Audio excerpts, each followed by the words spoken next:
Hello, today we're meeting with Matt Huss, also known as Papa Moose.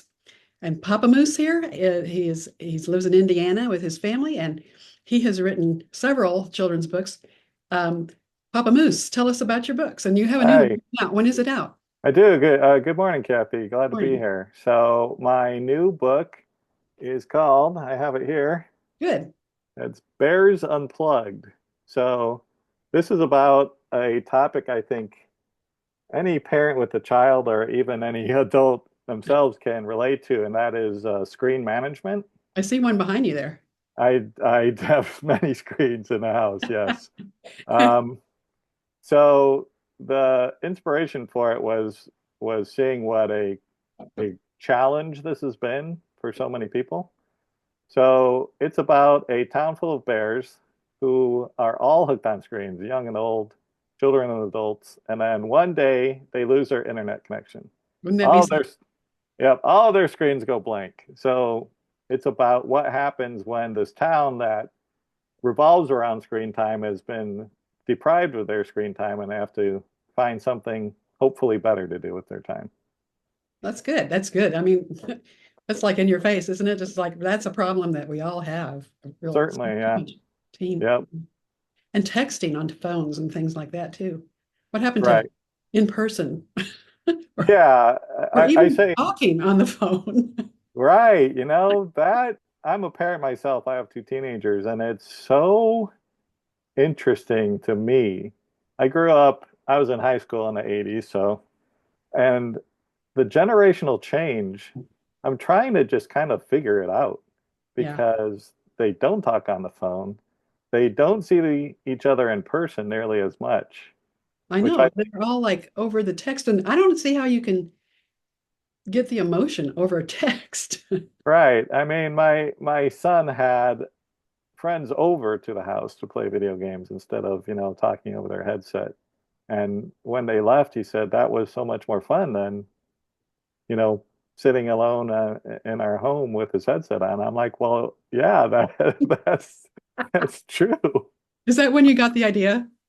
No, I actually, it's kind of a strange story, but I have a friend, Jonathan Gunson, who does a fantastic series of books called about Goggles to Flying Bear, who flies an airplane. And Hmm. at the end of each book, he has kind of a section at the back where he talks about something real, for lack of a better term. So, Right, right. So he'll talk about bees. exactly. So, in that specific case, he was talking about bees and how they pollinate flowers and whatnot.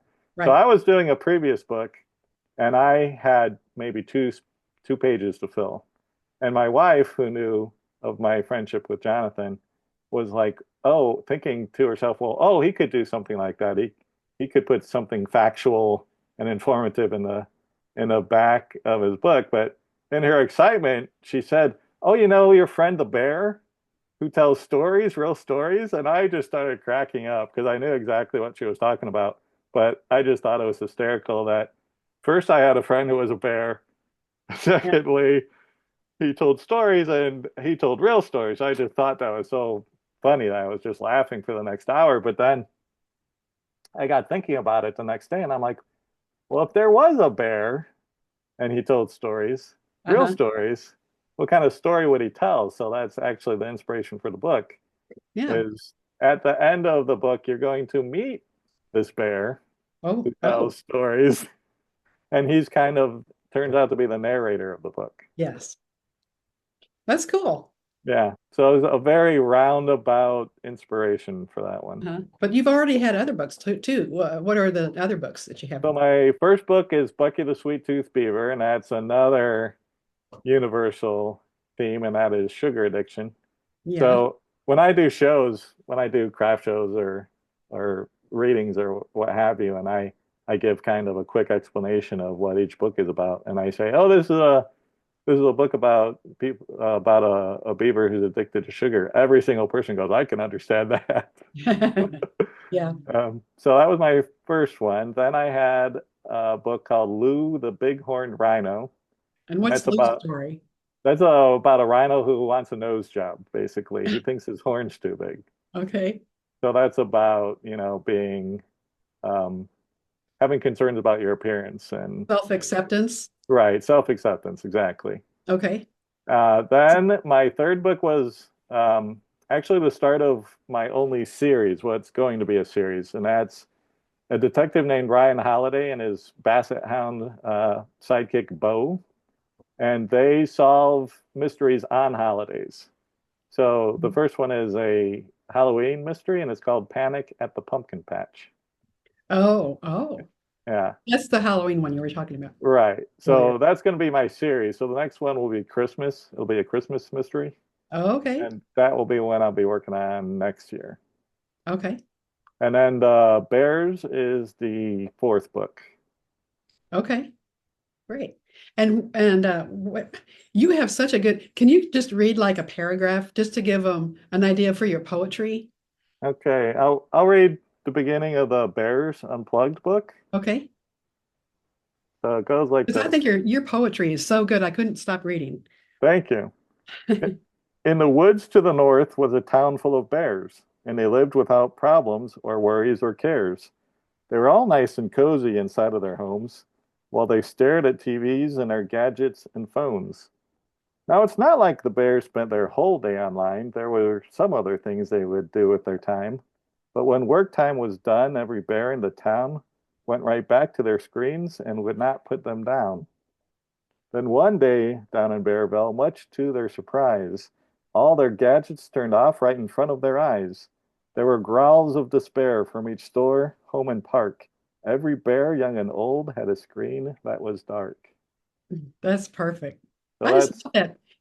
Do you have to work hard at that or does that come easily for you? it comes pretty naturally to me, actually. Is it because of the things that you did when you were younger reading wise? Or I think that's certainly it. I was doing a school visit, and one of the questions was, "How do you come up with stories?" And my answer was, "You read a lot." I Mhm. think that's instrumental. Is a writer has to be a It kind of reader. reminds me of Dr. Seuss a little bit. Yeah, yeah, I think he's certainly an inspiration, Hmm. and I have very fond memories of children's book as a child. My dad would read them, and he would do the voices, and it got to the point where he couldn't be home all the time, obviously, because Yeah, we're at home, and he was a teacher, so he's at work, and he would actually read them on cassette. That's cassette players back in the day. yeah. And if he wasn't there and we wanted to hear our favorite story, we would listen to my dad reading them on the cassette player. So that was the genesis of my love for children's Well, books. you have a gift for Thank words, you. putting them together. Um, and let's see, what else was I going to ask you? So your artist, tell us about how your artwork is done because it is gorgeous. It is so colorful and bright, and it just kids are going to love just picking all the little details out. Well, I'm lucky to have two phenomenal artists. My first is Yusuf Median. Yusuf, I hope I'm saying your name correctly. But I had written actually a novel back in the day, a kind of a science fiction comedy called Down to Earth about aliens who come to Earth to barter, but unknown to them, we're still in the Stone Age, so they have to deal with the cavemen. Oh, So I had a cover done and I found this artist Yusuf. So years later, when I was doing my first children's book, Bucky, I needed an illustrator, and my wife said, "How about that guy that did your cover for your novel?" I'm like, "I don't know if he does children's books, but I'll approach him." And thankfully, he did, and did a phenomenal job. And now Yusuf's a very busy illustrator himself. Although he mhm. is doing another book for me. It's an upcoming book about a girl who, in the medieval ages, kind of in the knights, she wants to be a knight. Oh, So to prove her toughness, she decides she's going to fight a dragon, and the dragon will have none of that. So oh, he's, that's funny. yeah. So he's working on that book. That should be out next year. Oh, I bet he's going to do awesome dragons. He does an amazing dragon. Yeah, his work is amazing, and he's a Where does he live? he's in Indonesia, Okay. and like me, he has a young boy and a young girl. So Hmm. he's a phenomenal collaborator. And Hmm. then he got so busy that I needed to find a second artist to work with. Hmm. And I was on Facebook and I came upon this guy named William Velasco, and his art was much like Yusuf, is just amazing. It's just phenomenal. His design work, his technique. And I approached him and I told my wife, I'm like, this guy's never gonna work with me. But he was immediately receptive, and we are working on, I think, what's our fourth book together already. Can you And hold on? I'm going to put this dog out of the room. yep, yep, He's pushing me and the gotcha. cut, Taz, come, come, come. He's tried to self-soothe. He's brought in four bones, but that doesn't. Yeah, yeah, yeah. Dogs don't care about podcast time. So, all right. So I found William on a Facebook group I'm in for illustrators and authors, and I Hmm. approached him through Facebook and was delighted that he was available and happy to work with me. That's nice. So our first book together was Lou the Bighorn Rhino, Mm. and then we did Panic at the Pumpkin Patch, and now we did the new Bears book. And now we're working on our fourth book together already. It's called Willie the Whale is in the Wrong Book. It's about, it's about a whale who the author keeps putting him in the situations that he just doesn't belong in. So first he's a cowboy, he's Willie the Kid, and Really? Will and Willie's like, I think I'm in the wrong book. And the author's like, Oh, that's so okay, cute. What a cute yeah, idea. yeah. And Yeah. then the author is speaking to him, and he's like, okay, how about this? And he makes him a pirate captain, only he's a whale, so the ship starts sinking. What a cute, So clever idea that is. That's But William is equally amazing, and he's just a delight to work with. He's a real character. We almost enjoy reading his emails as much as seeing his art. He's and where does William live? he, I believe, is in Colombia, uh, in Okay. Bogota, I believe. Okay. Hmm. Okay. Yeah. At least he's similar to the time zone. I work with my illustrator. She lives in New Zealand with kind of, Hmm. so does Jonathan Gunson, who we talked about earlier too. Right. Right. Yes. So Yeah. New Zealand is like tomorrow. So, Well, yeah. That's quite the but it's time change amazing there. with the internet that we can still work together easily. Yeah, that is definitely a blessing of the global community, is you can And find artists and around. FaceTime even. I mean, we've become close friends. Hmm. So, Right, right. Same with me and my artists. mhm. So typically I'll write the whole book. I'm a designer, so that's beneficial to me because I can lay the book out Oh, and what I can, well, I'll ask you that later. I was yeah. going to say, do you use InDesign or? Yes, absolutely. I Okay. use InDesign. Hmm. Okay. So I can reasonably sketch reasonably. I Hmm. mean, I've done most of the time I just tell my illustrator, like, here's what I see in the scenes because Yeah. I don't want to crimp I their mean, even if style. you just drew circles and you said, this is the rhino. And Exactly. That's yeah. exactly what I've done. I call them my potato people because they're these round little lumpy figures. Yeah. If it's really complicated, like in Panic at the Pumpkin Patch, as a mystery, it's very specific and a lot of the clues are visual. Hmm. So if that's the case, I've even gone so far as to stage Lego figures and take a Yeah. picture and say, this is where this person has to be, and that's where that Okay. person has to be.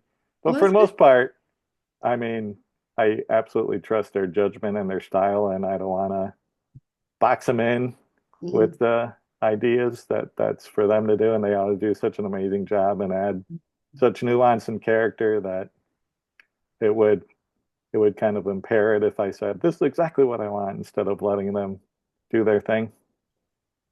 And we were talking earlier before we started this recording that you have a full-time job. What do you do besides I'm write? a Yeah, I'm a creative director at a company here in Northwest Indiana called VKF Renzel. So Uh-huh. what we do is if you have a sign that needs a holder, that we have it. So Oh, we okay. sell anything that you need to put a sign in. So Okay. I've been there a few years. Before that, I worked at a local newspaper for Uh-huh. quite a while. I was a graphic designer there. Okay. So I've been a That's designer how for you know InDesign. Okay. right, right. And that's certainly helpful as far as knowing how to lay out the book and Right. all Okay. that entails. Well, this is pretty exciting. So when did you start writing? I've been writing for 25 years. Oh, That's when I did my first novel. But I've been writing children's books for I think four, and that's been my concentration since then. uh-huh. Okay. Well, thank you for visiting. Where can we find these books? You can find all of them on Amazon.com. Hmm. I have ebooks and soft covers of each title. Uh-huh. You can also visit me at papamoosebooks.com so Okay. you can see what I'm up to there. Okay. And do you have a website store? It's not an e-store yet. Mm. I would like to convert it into that in the future, but for now it's just you can see sneak previews, you can sign up for my newsletter, and Okay. you can see what I'm up to. Perfect. Well, thank you so much for sharing time with us today. It was my pleasure. Thank you. Uh-huh. We'll see you soon. All right, bye. Bye.